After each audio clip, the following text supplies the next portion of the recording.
Hello friends, स्वागत है आपका हमारे यूट्यूब चैनल द क्रिएटर्स पे। और जैसे कि आपको पता है कि हम लोग सेकेंड लेसन पढ़ रहे थे लोग, और दूसरे लेसन का हमने दो वीडियो में कवर किया है कुछ टॉपिक।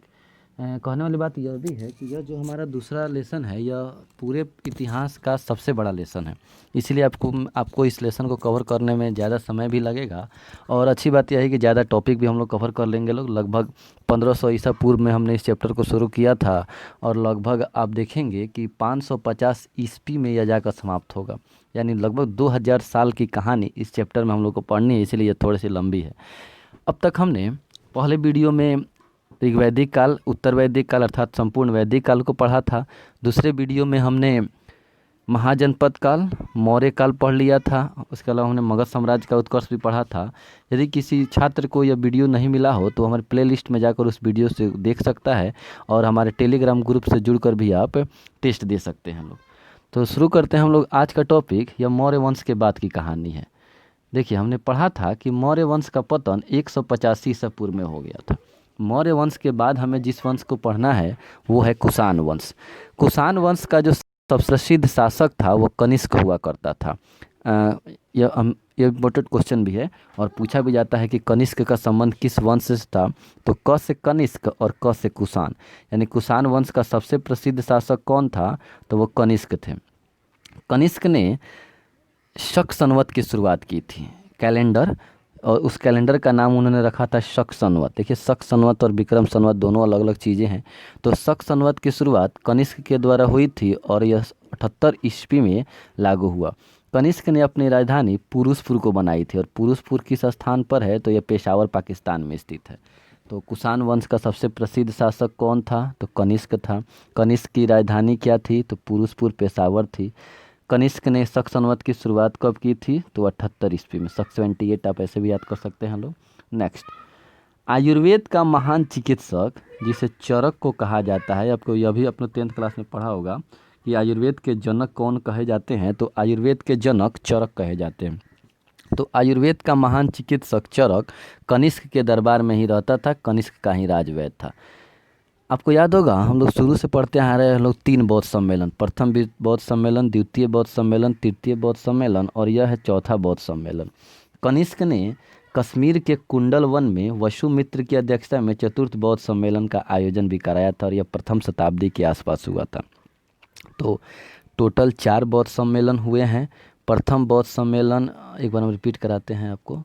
प्रथम बौद्ध सम्मेलन 483 में, द्वितीय बौद्ध सम्मेलन 383 में, तृतीय बौद्ध सम्मेलन 255 ईसा पूर्व में, और चतुर्थ बौद्ध सम्मेलन प्रथम शताब्दी में। प्रथम बौद्ध सम्मेलन के समय अजातशत्रु, दूसरे के समय अशोक, तीसरे के समय कालाशोक, तीसरे के समय अशोक, चौथे के समय कनिष्क राजा थे। एक बार जगह रिपीट करते हैं लोग। पहला राजगीर में, दूसरा वैशाली में, तीसरा पाटलिपुत्र में, और चौथा कुंडलवन कश्मीर में कनिष्क के समय में हुआ था। अब आते हैं लोग अगले टॉपिक पर। कनिष्क के शासन काल में बौद्ध धर्म आगे चलकर 2 भागों में बट गया। एक था हीनयान और दूसरा था महायान। यह भी क्वेश्चन पूछा जाता है कि बौद्ध धर्म 2 भागों में कब बटा? तो बौद्ध धर्म 2 भागों में तब बटा जब चतुर्थ बौद्ध सम्मेलन होता है। और दोनों भाग के नाम क्या थे? तो एक का नाम था हीनयान, जबकि दूसरे का नाम था महायान। कनिष्क ने किस संप्रदाय को संरक्षण दिया? तो महायान संप्रदाय को। और अगर यह भी पूछा जाए कि भारत में कौन सा संप्रदाय सबसे विकसित है, बौद्ध धर्म की कौन सी शाखा विकसित है, तो महायान संप्रदाय भारत में सबसे ज़्यादा विकसित है। अगर आपको कन्फ्यूजन हो रहा हो तो आप ऐसे याद करें, भारत एक महान देश है, और महान महायान लैंग्वेज बोलेंगे आप, महान महायान, तो एक दूसरे से मैच करता है। तो भारत में कौन से संप्रदाय को अस्तित्व मिला? तो महायान संप्रदाय को। या कनिष्क ने किस संप्रदाय को संरक्षण दिया? तो महायान संप्रदाय को। कुषाण वंश में हमें इतना ही पढ़ना था। कुषाण वंश का सबसे प्रसिद्ध शासक कनिष्क। शक संवत की शुरुआत कब हुई थी? तो 78 ईस्वी में। किसके द्वारा हुई थी? तो कनिष्क के द्वारा। इसने राजधानी किसे बनाई थी? तो पुरुषपुर, पेशावर को। आयुर्वेद का महान चिकित्सक कौन था? तो चरक। चरक किसके दरबार में रहते थे? कनिष्क। चतुर्थ बौद्ध सम्मेलन किसके समय में हुआ था? कनिष्क के समय में। कहाँ हुआ था? कश्मीर के कुंडल वन में। किसकी अध्यक्षता में? वसुमित्र की अध्यक्षता में। और चौथा बौद्ध सम्मेलन हुआ और बौद्ध धर्म दो भागों में बट गया, हीनयान और महायान। भारत में जो आया वो था महायान। कुषाण के बाद हम लोग को अंतिम टॉपिक जो इस चैप्टर में पढ़ना है वो है गुप्त काल या गुप्त वंश। देखिए, गुप्त काल या गुप्त वंश की शुरुआत होती है 319 ईस्वी में और इसका पतन होता है 550 ईस्वी में। गुप्त कुषाणों के सामंत थे। देखिए, सामंत का मतलब होता है जमींदार, यानी इससे पहले जो वंश बसा था कुषाण वंश, उन्हीं के जमींदारों ने आगे चलकर एक वंश बनाया, एक काल बनाया जिसे गुप्त कहा गया। तो गुप्त कुषाणों के सामंत थे। आप याद रखेंगे कि गुप्त किनके सामंत थे, तो गुप्त कुषाणों के सामंत थे। गुप्त वंश की स्थापना करने वाले व्यक्ति का नाम श्रीगुप्त था। जब भी पूछा जाए कि गुप्त वंश की स्थापना किसने की थी, देखिए एकदम आसान नाम है श्री। हर किसी अपने नाम के पहले सब कोई श्री शब्द जरूर लगाता है। तो गुप्त वंश की स्थापना किसने की थी, तो श्रीगुप्त ने की थी। यानी शुभारंभ हम श्री से करते हैं, तो उसी ने गुप्त वंश की स्थापना की थी। तो कुछ भी पूछा जाए कि गुप्त वंश की स्थापना किसने की थी, तो श्रीगुप्त ने की थी। श्रीगुप्त के बाद घटोत्कच गद्दी पर बैठा और घटोत्कच के बाद जो व्यक्ति गद्दी पर बैठे उनका नाम था चंद्रगुप्त प्रथम। और अगर यह पूछा जाए कि गुप्त साम्राज्य का वास्तविक संस्थापक किसे माना जाता है, तो वो चंद्रगुप्त प्रथम को ही माना जाता है। तो गुप्त वंश की स्थापना श्रीगुप्त ने की। श्रीगुप्त के बाद घटोत्कच आया। घटोत्कच के बाद जो व्यक्ति गद्दी पर बैठा वो चंद्रगुप्त प्रथम था। अगर यह पूछा जाए कि गुप्त साम्राज्य का वास्तविक संस्थापक कौन था, तो उसे हम चंद्रगुप्त प्रथम को ही मानेंगे। इसके बाद है कि इन्होंने गुप्त संवत की शुरुआत की थी और गुप्त संवत को इन्होंने बल्लभी संवत भी कहा था। जैसे हमने पढ़ा था कि शक संवत की शुरुआत 78 ईस्वी में हुई थी कनिष्क के द्वारा, वैसे ही आप याद करेंगे कि गुप्त संवत की शुरुआत श्री चंद्रगुप्त प्रथम ने की थी और इसका नाम इन्होंने बल्लभी संवत भी रखा था। चंद्रगुप्त प्रथम ने महाराजा धीराज की उपाधि धारण की थी। यह भी पूछा जाता है कि गुप्त वंश का वह कौन सा राजा था जिसने महाराजा धीराज की उपाधि धारण की थी। तो चंद्रगुप्त प्रथम थे जिन्होंने महाराजा धीराज की उपाधि धारण की थी और इन्होंने लिच्छवी की राजकुमारी कुमारी देवी से विवाह किया था। देखिए, पहला गणतंत्र लिच्छवी बना था वैशाली, इसकी राजकुमारी कुमारी देवी से विवाह चंद्रगुप्त प्रथम ने किया था।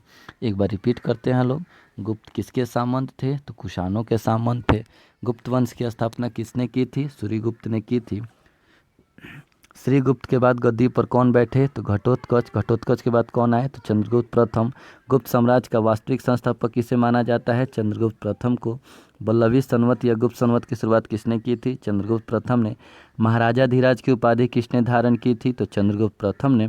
और लिच्छवी की राजकुमारी कुमारी देवी से विवाह चंद्रगुप्त प्रथम ने ही किया था। इन्होंने सोने के सिक्के भी जारी किए थे और सिक्कों पर अपनी पत्नी कुमारी देवी का नाम अंकित भी करवाया था।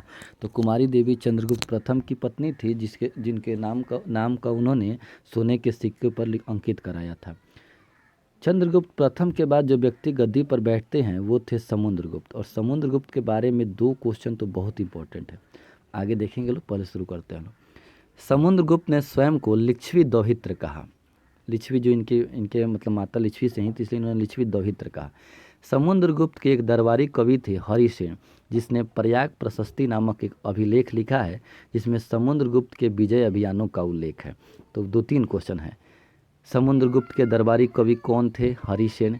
प्रयाग प्रशस्ति किसने लिखी है, हरिसेन, यह एक अभिलेख है। और समुद्रगुप्त के विजय का उल्लेख किस अभिलेख में है, तो प्रयाग प्रशस्ति में। और यह किसने लिखा है, तो हरिसेन ने लिखा है। तो एक बार पुनः रिपीट करते हैं। समुद्रगुप्त के दरबारी कवि हरिसेन थे जिन्होंने प्रयाग प्रशस्ति लिखी है और उसमें उन्होंने समुद्रगुप्त के विजय अभियानों का उल्लेख किया है। यही है हमारा सबसे इम्पोर्टेंट क्वेश्चन। V.A. स्मिथ ने या V.S. स्मिथ ने समुद्रगुप्त को भारत का नेपोलियन कहा है। जैसे यूरोप महादेश में यूरोप में राष्ट्रवाद को लाने वाला व्यक्ति नेपोलियन था, नेपोलियन बोनापार्ट, जिसने पूरे यूरोप में राष्ट्रवाद को लाया। यूनान में, फ्रांस में, इस बहुत सारे क्षेत्रों में उसने राष्ट्रवाद को लाया और सबको जोड़ने का काम किया। वही काम समुद्रगुप्त ने भी किया था। तो किसने समुद्रगुप्त को भारत का नेपोलियन कहा, तो V.A. स्मिथ ने। या फिर V.A. स्मिथ ने किस राजा को भारत का नेपोलियन कहा है, तो समुद्रगुप्त को। याद रखेंगे, समुद्रगुप्त को भारत का नेपोलियन भी कहा जाता है और पिछले साल यह बोर्ड में पूछा भी गया था। समुद्रगुप्त के पास, नाम से ही दिख रहा है कि इनके पास एक विशाल शक्तिशाली नौसेना थी। अपने विजय अभियान को पूरा करने के बाद समुद्रगुप्त ने अश्वमेध यज्ञ भी किया था और समुद्रगुप्त के सिक्कों पर उसे बीड़ा बजाते हुए भी दर्शाया गया है। यहाँ कभी पूछा भी जाता है कि वह कौन सा ऐसा गुप्त वंश का राजा था जिसे बीना बजाते हुए या संगीत प्रेमी था, या फिर जिसे कविराज या सात सुरों का ज्ञाता भी कहा जाता है। तो कविराज, सात सुरों का ज्ञाता या वीणा बजाते हुए, ये सारी कहानी समुद्रगुप्त से जुड़ी हुई है।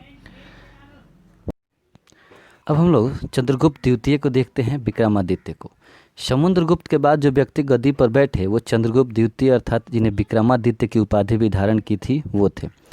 चंद्रगुप्त द्वितीय ने शक शासक रुद्र सिंह तृतीय को पराजित किया था और अवंती जिसकी राजधानी थी उज्जैन, उसे गुप्त साम्राज्य की दूसरी राजधानी भी बनाई थी। शक विजय के बाद उन्होंने चांदी के सिक्के भी जारी किए थे और इन्होंने दिल्ली के मेहरौली में लौह स्तंभ स्थापित किया था, यानी लोहे का खंभा, जैसे आप अशोक स्तंभ देखे उसी प्रकार से लौह स्तंभ भी स्थापित किया था चंद्रगुप्त द्वितीय अर्थात विक्रमादित्य ने। चंद्रगुप्त द्वितीय अर्थात विक्रमादित्य से जुड़ा हुआ जो सबसे इम्पोर्टेंट ऑब्जेक्टिव है वो यह है, चंद्रगुप्त द्वितीय विक्रमादित्य के शासनकाल में चीन का एक यात्री आया था फाहियान, जो भारत की यात्रा पर आया था और इनके दरबार में रहता था। और बहुत इंपॉर्टेंट क्वेश्चन है कि फाहियान किसके दरबार में रहते थे, तो चंद्रगुप्त द्वितीय के। आपको याद होगा हमने पढ़ा था मेगास्थनीज के दरबार में, मेगास्थनीज चंद्रगुप्त मौर्य के दरबार में, डाइमेकस और डायनेसियस बिंदुसार के दरबार में। उसी तरह है कि फाहियान किसके दरबार में आया था या फाहियान किसके दरबार में रहता था, तो चंद्रगुप्त द्वितीय विक्रमादित्य, और फाहियान चीन का यात्री था। कालिदास के बारे में आप लोग जानते होंगे, संस्कृत के साहित्यकार हैं, और वराहमिहिर जो ज्योतिष विद्वान हैं, ये दोनों भी चंद्रगुप्त द्वितीय के ही दरबार में रहा करते थे। तो चंद्रगुप्त द्वितीय से हमने सबसे पहला कि चंद्रगुप्त द्वितीय ने शक शासक रुद्र सिंह तृतीय को पराजित किया था और उज्जैन को गुप्त साम्राज्य की दूसरी राजधानी भी बनाई थी। शक विजय के बाद उन्होंने चांदी माने शक वंश को लोगों को हराने के बाद उन्होंने चांदी के सिक्के भी जारी किए थे और दिल्ली के मेहरौली में उन्होंने लौह स्तंभ को स्थापित किया था। चंद्रगुप्त द्वितीय विक्रमादित्य के शासनकाल में चीन का एक यात्री था फाहियान, वो भारत की यात्रा पर भी आया था। और कालिदास और वराहमिहिर किसके दरबार में रहा करते थे, तो चंद्रगुप्त द्वितीय यानी विक्रमादित्य के दरबार में रहा करते थे। नेक्स्ट है चंद्रगुप्त द्वितीय के बाद गोविंद गुप्त, ये तो इतना इम्पोर्टेंट नहीं है, लेकिन उनके बाद कुमार गुप्त शासक बना। और कुमार गुप्त से जुड़ा हुआ जो सबसे इम्पोर्टेंट ऑब्जेक्टिव है वो यह है कि किस शासक ने नालंदा विश्वविद्यालय की स्थापना की थी। यह बिहार वाला नालंदा विश्वविद्यालय है, इसकी स्थापना कुमार गुप्त के द्वारा की गई थी। बाद में इसको ध्वस्त भी करा दिया गया था बख्तियार खिलजी के द्वारा, वो कहानी बाद की है। तो नालंदा विश्वविद्यालय की स्थापना किसने की थी, कुमार गुप्त ने। और यह कुमार गुप्त से जुड़ा हुआ एक अच्छा ऑब्जेक्टिव है जो आपको याद होना चाहिए।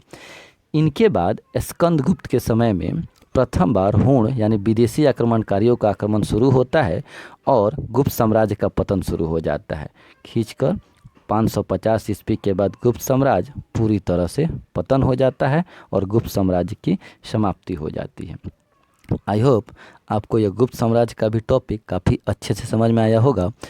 अब यहाँ पर हमारा दूसरा लेसन समाप्त होता है। आप वीडियो के डिस्क्रिप्शन बॉक्स में जाकर प्लेलिस्ट में किसी भी वीडियो को कभी भी देख सकते हैं। इसके अलावा अगर आपको टेस्ट देना है तो आप हमारे टेलीग्राम ग्रुप से जुड़कर भी टेस्ट दे सकते हैं। आप टेलीग्राम में जाकर सन्नी सर सर्च करेंगे SUNNYSIR, तो उससे हमारा ग्रुप से आप जुड़ जाएंगे और डेली आप टेस्ट दे सकते हैं। तब तक के लिए धन्यवाद। फिर